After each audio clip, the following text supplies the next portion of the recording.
পৃথিবীতে কি এমন কোনো মানুষ আছে যার পরীক্ষা ভীতি নেই? তো আসলে এই ভিডিওতে দেখে নেওয়া যায় কিভাবে পরীক্ষা ভীতি দূর করে একটি ভালো এবং সুন্দর পরীক্ষা দেওয়া যায়। আসসালামু আলাইকুম, আমি ডাক্তার চৌধুরী হাজী রহমান। যেখানে উদ্বিগ্নতা, ভয় এবং আত্মবিশ্বাসের অভাব দেখা যায়, এবং এটা সবচেয়ে বেশি দেখা যায় পরীক্ষার পূর্বে এবং পরীক্ষা চলাকালীন সময়। তো এর ফলে শারীরিক, মানসিক এবং আবেগজনিত অনেক সমস্যা দেখা যায়। এর ফলে পরীক্ষার ফলাফলে প্রভাব ফেলে এবং মানসিক স্বাস্থ্য ব্যাহত হয়। তো আসুন জেনে নেওয়া যাক কি কারণে আসলে পরীক্ষা ভীতিটা বেশি দেখা দেয়। প্রথম হলো যে অতিরিক্ত প্রত্যাশা। দেখা যায় যে পারিবারিক, শিক্ষক এবং ছাত্রদের যারা পরীক্ষা দিয়ে থাকে তাদের প্রত্যাশার লেভেল অনেক বেশি থাকে। তো এর ফলে একটা দুশ্চিন্তা বা ভয় কাজ করে থাকে। তবে অপর্যাপ্ত প্রিপারেশন, যদি দেখা যায় যে ঠিক মতো পড়ালেখা রুটিন অনুযায়ী না করে থাকে তাহলেও পরীক্ষার পূর্বে একটি ভয় কাজ করে থাকে। নেগেটিভ চিন্তা, অনেক সময় পরীক্ষার্থীরা পড়ে যে আমি পারবো না, আমার দ্বারা হবে না, আমি কিভাবে পরীক্ষা দিব। এই ধরনের নেগেটিভ চিন্তাও একটা বড় কারণ হয়ে দেখা যায়। খারাপ অভিজ্ঞতা, দেখা যায় যে কোনো সময় কোনো ছাত্র পূর্বে কোনো পরীক্ষার সময় খারাপ অভিজ্ঞতা হয়েছে, তখন সে এই অভিজ্ঞতাটাকে এই পরীক্ষার সময়ও মনে করে এবং দুশ্চিন্তাগ্রস্ত হয়। সঠিক সময় ব্যবস্থাপনার অভাব, দেখা যায় অনেকে পড়া জমিয়ে রাখে এবং পরীক্ষা আগের দিন রাতে অনেক পড়া জমে যায়, তখন হয় আতঙ্ক দেখা দেয় এবং দুশ্চিন্তাগ্রস্ত হয়ে পড়ে। এবং শারীরিক ও মানসিক দুর্বলতা, এই ক্ষেত্রে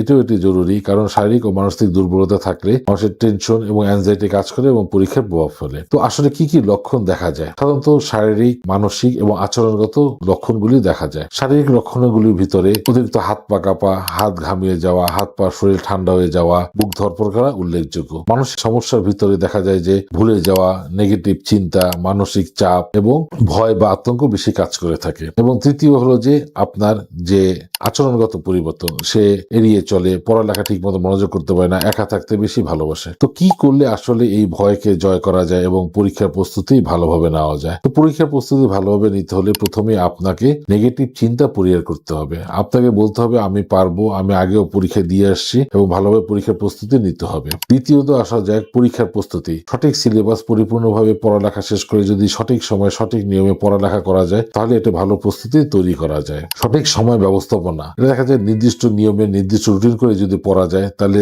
পরীক্ষার সময় অনেক চাপ কমে যায়। শারীরিক সুস্থতা, দেখা যায় যে প্রতিদিন 2 বেলা হাঁটা বা একটু ছোটখাটো এক্সারসাইজ করা এবং সুষম খাদ্য, পরিমিত ঘুম, শারীরিক সুস্থতা পরীক্ষার জন্য অনেক বেশি উপকারী। এবং দেখা যায় যে যদি পরীক্ষার আগের রাত্রে এবং পরীক্ষার সময় যে মানসিক চাপটা হয় সেটাও কিভাবে মোকাবেলা করবেন। এই সময় দেখা যায় যে পরীক্ষা আগের রাত্রে বেশিক্ষণ আমরা না পড়া, টাইম মতন মিনিমাম 7 থেকে 8 ঘন্টা ঘুমানো, হলে যাওয়ার পর অস্থির না হওয়া, শান্ত থাকা, ঘন যদি অস্থিরতা বেড়ে যায় তাহলে বড় বড় শ্বাস নেওয়া, এবং পরিশেষে যে কোশ্চেনগুলি আমার কাছে প্রথম সলভ আউট করা যেগুলি সহজ সেখান থেকে শুরু করা। তারপর আসে যায় রিল্যাক্সেশন এবং মেডিটেশন। দেখা যায় যে পরীক্ষার প্রস্তুতির সময় আমরা কিছু ছোট ছোট শ্বাস প্রশ্বাসের ব্যায়াম করতে পারি, এর ফলে অনেক উদ্বিগ্নতা এবং মানসিক চাপ কমে যাবে। এবং যদি একান্ত এরকমই দেখা যায় যে আসলে পরীক্ষার প্রস্তুতির জন্য অতিরিক্ত মানসিক চাপ হয় এবং দেখা যায় এটা নিয়ন্ত্রণ করা কঠিন হয়ে পড়ে, তাহলে আপনি যে কোনো মানসিক স্বাস্থ্য বিশেষজ্ঞের সাথে আলাপ আলোচনা করে কাউন্সিলিং নিলে দেখা যায় এই চাপটাকে অনেক কমিয়ে আনা যায়। আসলে পরীক্ষার ভয় আর সবারই থাকে, তো এই চাপকে,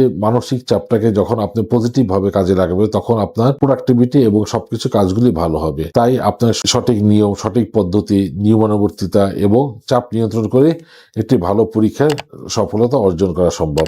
তো পরীক্ষা ভালোভাবে দিন, ভালোভাবে প্রিপারেশন নিন এবং সফলভাবে উত্তীর্ণ হোক এই কামনা করি। ধন্যবাদ সবাইকে।